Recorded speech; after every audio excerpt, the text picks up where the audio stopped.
Yes, എന്തായാലും വാർത്ത report ചെയ്ത നടരാജ് പരശുരാം തത്സമയം ചേരുന്നുണ്ട്. നടരാജ്, വളരെ ഞെട്ടിപ്പിക്കുന്ന വിവരങ്ങൾ, അതും കൃത്യമായ തെളിവുകളുടെ അടിസ്ഥാനത്തിലാണ് ഇപ്പോൾ പുറത്തേക്ക് വരുന്നത്. സ്വാഭാവികമായിട്ടും ഈ പരാതികളായിട്ട് പല വിഷയങ്ങൾ ഉന്നയിക്കപ്പെട്ടപ്പോഴും അതിലൊന്നും കൃത്യമായ നടപടിയെടുക്കാതെ ജനങ്ങളെ ഇരുട്ടത്ത് നിർത്തുന്ന സമീപനമാണ് തെരഞ്ഞെടുപ്പ് കമ്മീഷനും ജില്ലാ ഭരണകൂടവും അവിടെ സ്വീകരിച്ചത് എന്നുകൂടി വ്യക്തമാവുകയാണ്. എന്തായാലും വലിയൊരു തട്ടിപ്പിന്റെ ഒരുപക്ഷെ മഞ്ഞുമലയുടെ ഒരു അറ്റം മാത്രമാണ് പുറത്തു വന്നത് എന്നുള്ള പ്രതികരണങ്ങൾ കൂടിയാണ് നമുക്ക് നേരത്തെ ഉണ്ടായിരുന്ന സ്ഥാനാർത്ഥികളോട് സംസാരിച്ചപ്പോൾ മനസ്സിലാക്കാൻ കഴിയുന്നതും. എന്തായാലും ഒരു വലിയ വോട്ടർ പട്ടിക ക്രമക്കേട് അത് മണ്ഡലത്തിലുടനീളം നടന്നു എന്ന് സംശയിക്കത്തക്ക തെളിവുകൾ നമുക്ക് ലഭിക്കുന്നുണ്ട്. ഇനി ഇതുമായി ബന്ധപ്പെട്ട് എങ്ങനെ മുന്നോട്ട് നീങ്ങാനാണ് തീരുമാനം? എന്താണ് രാഷ്ട്രീയ പാർട്ടികൾക്ക് ഇതിൽ ചെയ്യാൻ കഴിയുക? ഇനിയുള്ള നടപടികൾ എന്തായിരിക്കും നടരാജ്?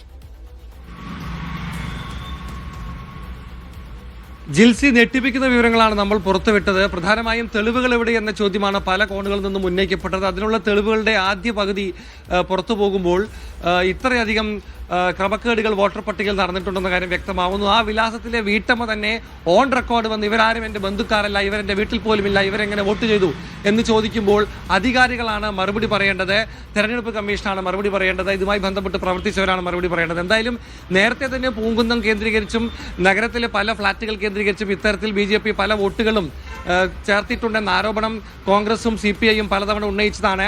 തെരഞ്ഞെടുപ്പ് കാലത്ത് പോലും വോട്ടിംഗ് ദിവസം പോലും പൂങ്കുന്നത്തിലെ ശ്രീഹരി സ്കൂളിലെ വോട്ടിംഗ് കേന്ദ്രത്തിൽ തർക്കവും പ്രശ്നങ്ങളും ഒക്കെ തന്നെ ഉണ്ടായതാണ്. അപ്പോൾ പോലും ജില്ലാ കളക്ടറായ കൃഷ്ണതേജി എടുത്ത നിലപാട് വോട്ടർ ലിസ്റ്റിൽ പേരുള്ളവർ വോട്ട് ചെയ്യട്ടെ എന്നുള്ളതായിരുന്നു. ഇത്തരത്തിൽ പല സ്ഥലങ്ങളിലും വോട്ട് ചേർക്കുകയും വോട്ട് ചെയ്യുകയും പിന്നീട് മടങ്ങിപ്പോവുകയും ചെയ്യുക വഴി ജനാധിപത്യത്തെ അട്ടിമറിക്കാമോ, ജനവിധിയെ അട്ടിമറിക്കാമോ എന്ന ചോദ്യമാണ് ഇപ്പോൾ രാഷ്ട്രീയ നേതൃത്വങ്ങളൊക്കെ തന്നെ ചോദിക്കേണ്ടത്. ഇതിലെ ധാർമ്മികതയും എല്ലാവരും തന്നെ ചോദ്യം ചെയ്യുന്നുണ്ട്. കഴിഞ്ഞ ദിവസം പത്രസമ്മേളനം നടത്തിയ VS സുനിൽകുമാറും DCC പ്രസിഡന്റ് ജോസഫ് ടാജറ്റ് ആണെങ്കിലും ബാക്കിയുള്ളവരാണെങ്കിലും ഈ കാര്യങ്ങളൊക്കെ തന്നെ പണ്ടേ സൂചിപ്പിച്ചതാണ്. പക്ഷേ തെളിവുകൾ പുറത്തു വരുന്നില്ല എന്നുള്ളതായിരുന്നു വലിയ പ്രശ്നം. ആ തെളിവുകൾ നമ്മൾ പുറത്തു നിർത്തിയിട്ടുണ്ട്. ഇനി ഇക്കാര്യത്തിൽ എന്ത് നടപടി ഉണ്ടാകും എന്നുള്ള കാര്യമാണ് അറിയേണ്ടത്. തെരഞ്ഞെടുപ്പ് കമ്മീഷൻ ഈ ലിസ്റ്റ് സംബന്ധിച്ച് പരിശോധന നടത്തുമോ? തെറ്റായവർ എങ്ങനെ ഇതിനകത്ത് കയറിക്കൂടി?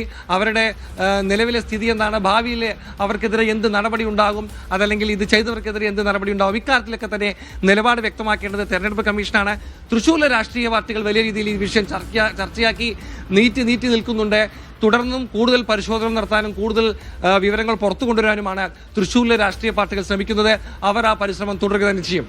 ജിൽസി, യെസ്, എന്തായാലും തൃശ്ശൂരിലെ രാഷ്ട്രീയ പാർട്ടികൾ ഈ സംഭവത്തിൽ കൃത്യമായി തന്നെ ഇടപെടലുകൾ നടത്തുകയാണ്. തദ്ദേശ തെരഞ്ഞെടുപ്പ് കൂടി വരുന്നത് മുന്നിൽ കണ്ടുകൊണ്ട് അത്തരത്തിലുള്ള നീക്കങ്ങൾ കൂടി, ഒരു വോട്ടർ പട്ടികയുമായി ബന്ധപ്പെട്ട വലിയ ജാഗ്രത വേണമെന്നുള്ള ഒരു കാര്യം കൂടി അവർക്ക് കൃത്യമായി ബോധ്യപ്പെട്ടിരിക്കുന്നു. അത്തരത്തിലുള്ള നീക്കങ്ങൾ തന്നെയാണ്. ഒപ്പം തന്നെ നടരാജ്യവുമായി ബന്ധപ്പെട്ട് പരിശോധിക്കുമ്പോൾ ജില്ലാ ഭരണകൂടത്തിന് അടക്കം നൽകിയ പരാതിയിൽ ഒരു പരിഹാരം ഉണ്ടായിട്ടില്ല. മാത്രമല്ല, വോട്ടർ പട്ടികയിൽ പേര് ചേർക്കുകയാണെങ്കിൽ അത് ചെയ്യാനുള്ള അവകാശമുണ്ട് എന്ന് പറഞ്ഞുകൊണ്ട് മാത്രം അതിനെ ന്യായീകരിക്കപ്പെടുന്ന ഒരു അവസ്ഥ കൂടിയുണ്ട്. നമുക്കറിയാം, വോട്ടർ പട്ടികയിൽ പേര് ചേർക്കണമെങ്കിൽ കൃത്യമായ എല്ലാ വിവരങ്ങളും കൊടുത്തുകൊണ്ട് നമ്മൾ അങ്ങനെ ഒരു പ്രോസസ്സിലൂടെ കടന്നുപോയാണ് വോട്ടർ പട്ടികയിൽ എത്തുന്നത്. അങ്ങനെയാണെങ്കിൽ ഇങ്ങനെ അഡ്രസ്സിൽ താമസമില്ലാത്ത ആളുകളൊക്കെ അതിൽ കയറി പറ്റിയിട്ടുണ്ടെങ്കിൽ BLOമാരടക്കമുള്ള ആളുകൾക്ക് ഇതിൽ കൃത്യമായ പങ്കുണ്ട്. കൃത്യമായ ആസൂത്രണത്തോടെ നടന്ന അട്ടിമറിയാണ് എന്ന് തന്നെ മനസ്സിലാക്കണം, അല്ലേ?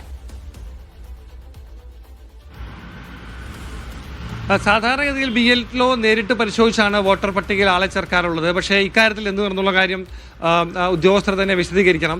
കാരണം ആ ഫ്ലാറ്റിൽ അവർ തന്നെ പറയുന്ന പോലെ അവർക്ക് ആ പ്രസന്ന എന്ന സ്ത്രീക്ക് മാത്രമാണ് ആ വീട്ടിൽ വോട്ടുണ്ടായിരുന്നത്. അവരുടെ ഭർത്താവിന് പോലും അന്ന് വോട്ടുണ്ടായിരുന്നില്ല. മക്കൾ വിദേശത്താണ്. ഒരു വോട്ടുണ്ടായിരുന്നു. ആ വീട്ടിൽ മൊത്തം 10 വോട്ടായി. അതിൽ ഒരു വോട്ട് പ്രസന്നയുടേതാണ്. ബാക്കി 9 വോട്ടുകൾ വ്യാജമാണെന്നും അത് എവിടെ നിന്ന് വന്നു എന്ന് അറിയില്ലെന്നും അവർ പറയുന്നു. സ്വാഭാവികമായും ഇത് എവിടെ നിന്ന് വന്നു എന്നുള്ള ചോദ്യത്തിന് മറുപടി പറയേണ്ടതെന്ന് അന്നത്തെ ഉദ്യോഗസ്ഥർ മറുപടി പറയണം. അല്ലെങ്കിൽ ഇത് ചേർക്കാൻ മുന്നിടുന്നവർ മറുപടി പറയണം. അതിനുശേഷം ഇവർ എവിടെ പോയി എന്താണെന്നുള്ള മറുപടിയും പറയണം. ആ പ്രദേശത്തുള്ളവർ, നാട്ടുകാർ, അയൽവാസികളൊക്കെ നമ്മളോട് സംസാരിക്കുമ്പോൾ ഈ ഫോട്ടോയിൽ കാണുന്ന ആളുകളെ തങ്ങൾ ഈ ഭാഗത്ത് കണ്ടിട്ടേ ഇല്ല എന്ന് പറയുന്നു. ആ 10 വർഷത്തിലധികമൊക്കെ അവിടെ താമസിക്കുന്നവർ പോലും കഴിഞ്ഞ 6 വർഷം അവിടെ ഉണ്ടായിരുന്നവർ പോലും ഇവരെയൊന്നും ഞങ്ങൾ കണ്ടിട്ടില്ല, ഇവരൊക്കെ എങ്ങനെയാണ് ക്യാപിറ്റൽ വില്ലേജ് അപ്പാർട്ട്മെന്റ്സിലെ ആളുകളായി മാറിയത് എന്ന ചോദ്യം ചോദിക്കുന്നു. അപ്പോൾ നേരത്തെ വന്നിരുന്ന ആരോപണങ്ങൾ ശരിയാണ് എന്ന് വിശ്വസിക്കത്തക്ക രീതിയിലുള്ള തെളിവുകൾ തന്നെയാണ് നമ്മൾ പുറത്തുവിടുന്നത്. പക്ഷേ ഇനി എന്താണ് ഇതിൽ ചെയ്യാൻ കഴിയുക എന്നുള്ളതാണ് പ്രധാനപ്പെട്ട കാര്യം. എന്തായാലും പ്രക്ഷോഭ പരിപാടികളിലേക്ക് ഉൾപ്പെടെ നീങ്ങുമെന്ന കാര്യങ്ങൾ രാഷ്ട്രീയ നേതൃത്വങ്ങൾ പറയുന്നുണ്ട്. ഇക്കാര്യത്തിൽ തുടർ നടപടികൾ തെരഞ്ഞെടുപ്പ് കമ്മീഷന്റെ ഭാഗത്തു നിന്നാണ് ഉണ്ടാവേണ്ടത്.